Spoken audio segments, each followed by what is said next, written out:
25歳高卒女、前職は配送倉庫のある運送会社で労務関係の事務全般をしていました。資格は運行管理者貨物のみです。給料は多めでした。6年勤めました。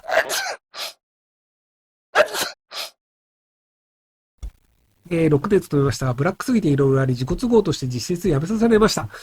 退職後、なかなか就職先が見つからず、税制関係ない事務パートをしています。前職の仕事内容はしんどくても好きだったので、情報が少なく申し訳ありませんが、ひろきさんの思う前職を活かせるような職はありますか？